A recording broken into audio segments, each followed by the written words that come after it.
I was overwhelmed trying to find a planner system, so I came up with my own solution. Have you ever felt stressed out trying to find the right planner or journal notebook? I would always end up buying a planner and a notebook for a journal, but it was not efficient. This system allows you to have a journal and a planner in the same notebook. I promise you that this will become one of the most important things in your daily routine, but also for your self-growth and personal development. If you are intimidated by a blank journal notebook and not sure how to start or where to begin, don't worry. That's the purpose of this video. It will expand on the one I made previously. Let me show you how I've set this notebook up to be organized, efficient, and successful in being intentionally consistent. First off, there's just something about writing things down on paper versus keeping it all digitally.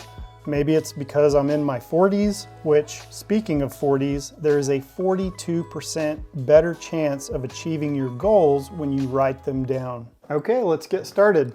I use the Moleskine XL Dotted Notebook. It has great quality paper, it's the perfect size for your lap, and it's easy to travel with. It smells good and it even tastes good. Wait, not really. I'll put a link down below for this notebook. My notebook is broken up into 4 sections: a planner, lists, a journal, and my notes.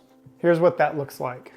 So first we have the planner portion of the notebook, and here we just basically have each month drawn out. These dots, you count 8 across and 9 down. So each square is going to be 8 across and then 9 down. What I do on this right side is I list out the bills that are coming out that month. I also put little to-dos that I have for that month down the right side as well. Immediately after the planner portion, I have what I refer to as the lists. I keep track of the books that I will read in the coming year. I read at least 1, if not 2 or 3 books per month. So when I have an idea for a book, I put them on the right side, and then over here I simply list the books that I read each month. Next, I have a travel page where I list places I want to go this year. I also have a travel checklist, which comes in handy because, as you know, there's always something left at home. So what I do is basically glance at this list before we leave town to make sure I don't forget anything. This is where you can really make your notebook personal and you can add anything that you want to. On this left page, you can see I've got an area for my kids. Anytime I get an idea of something that we can go do that might be fun, I write it down. Next, I have a couple pages laid out for prayers that I'm praying, and then we come to the goals page. I'm trying something out a little bit new this year. Normally, I would just have this row open, but I wanted to try a little something different where I've got my main 3 or 4 goals for each month down this first column, but I heard a neat idea with the 6 F's, which is finance, fun, faith, family, friends, and fitness. So I don't know, it's just something I'm gonna try out with my goals. And then on this left side, I just have a goals list where when I think about something that I want to integrate, I just write down the idea for the goal that I have here. The next page is a checklist, and it's basically just an area where I'll write down an idea that I have that I want to check off this year. Nothing special, just simple. Here's an idea that you may really like is the gift ideas. Gift! I list people in my family that I will need to buy a gift for, and when they tell me an idea or when I come up with an idea for a gift, I'll jot it down so when it comes to their birthday or to Christmas, I'll already have ideas. Next page is simply where I'll list my wants, my needs, and my wheres. When I think of something I want, it goes in the want column. If I think of something I need like a vacuum cleaner or something for the house, the car, whatever, it'll go in the need column. If I think of something I need that I wear, I put it under wear. Pretty self-explanatory. I will tell you when it comes to needs though, that I heard a good quote that says, happiness is the absence of desire. Next page, as you can see here, I basically just list Bible verses that I want to memorize for the year. When it comes to lists, you can put any type of list you can think of. That's why I leave a few pages intentionally blank because I know that I'll come up with more ideas that I'll need room for. Next, we come to part 3 in the notebook, which is the journal. It'll start with the first day of the year, January 1st. I've already had to make a scribble, which I hate, bothers my OCD. The idea here is to make a journal entry every day, whether it's a few words, a sentence, or a page or two. And every morning I weigh and I put my weight so I can track that. So I took the liberty of using my terrible handwriting to make a list of ideas for when you're journaling. So as I showed you, I track my weight every day when I weigh in the morning. These aren't necessarily things that you have to put in your journal. They're just ideas in case you're having a hard time getting started. So some of the things that I like to document as I'm doing my daily journaling is what's going on in life, what's happening.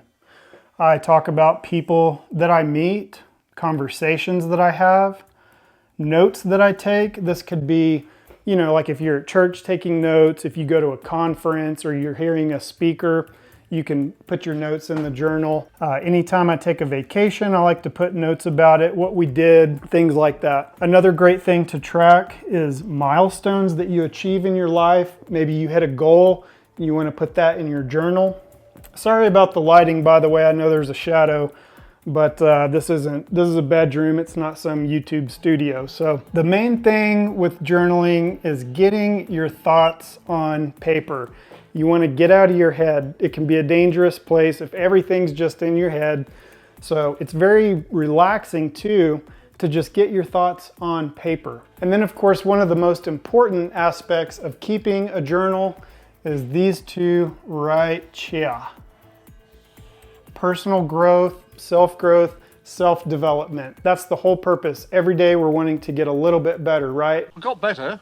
And that's why we're keeping track of so much stuff. Another thing I like to put is lessons that I've learned. How about this one?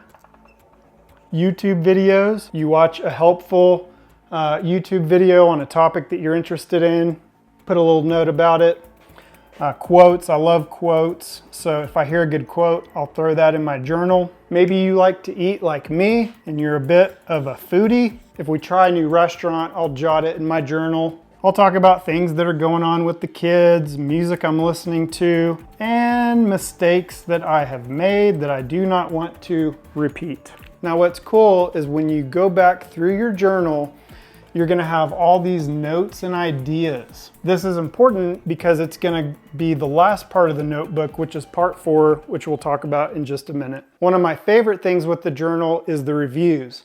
So what I do, and I'm not saying you have to do this, you do it however it feels comfortable to you, but every Sunday I do a weekly review just to see if I'm making the progress I want to do. What went good, what went bad. I also do the same thing at the end of the month. I do a monthly review, and then at the end of June, I'll do the mid-year review. And in the journal, before the first day of July, I put a whole page on my mid-year review, and I put what went good, what went bad, what needs to change going forward. I do the same thing at the year end. In fact, I just got back from a trip where I went and stayed in a hotel for a night and just was alone. I read through my whole journal and I did the same thing. What went good, what went bad, what needs to change going forward. Part 4 of the notebook is probably my favorite. It's for my notes and ideas. Again, this is very personal. You can put anything you want to. Right now I'm working on implementing systems to accomplish my goals, so I'll list systems here. But my favorite thing about this is the mind mapping and the brainstorming. Anytime I get an idea, I come to the back and I make notes, put my mind on paper and get all these little ideas out. But I use this little ruler here to make all my lines, because you can make all kinds of charts, graphs, boxes, whatever you need to that fits your personality. One thing I love to nerd out on in the back of the notebook is where I keep track of the books I read. Every time I read a book, I put the title of the book, I come to the back and I make a page entry or two, and I put all the notes from the book. Anytime I read a book, I underline things that stand out to me or that are important, and everything that I underlined in the book is basically what I'm writing out on the page for the book. And if you like to think entrepreneurial, or you're always working on a little project, See, it would be this mat. the back of the notebook is a great idea to get your mind on paper, do that mind mapping, and do that brainstorming. The reason I love this system is because there's a million different options you can do with a blank notebook. You're a creative person, whether you know it or not. Your journal notebook needs to fit your personality, your lifestyle, and your goals. This is a perfect all-in-one that contains your notes, your journal, your planner, goals, lists, personal development, book notes, checklists, to-dos, and anything else you can think of. Here you can see what I use as far as my pens, my ruler, and the little tabs I use to mark certain pages. The silver pen is a Tool, T-U-L, I guess is how you say it, and I've really grown to like this pen for my journaling, but I also have this little guy right here that is a astronaut pen by Fisher. And I have to turn and lean on my elbow to make the pen work. Take the pen. Oh, no. The links below provide you everything you need to get started. Now you know exactly what you need, how to use it, and you don't have to worry or get frustrated about not having a planner system that never works out. This system for me has been a tremendous help in keeping myself intentionally consistent. I would love for you to leave a comment below letting me know what ideas you have for your journal, or maybe while you were watching this video you had a great idea for something that I could put in mine, and I would love to hear it. Let me know. Don't forget to like and subscribe and all the YouTube-y stuff. So take action and stay consistent. Make this year a year of intentional consistency. And as always, remember, make a change or tomorrow will look like today. If you like this video, you might check out one of these, and I'll see you on the next one.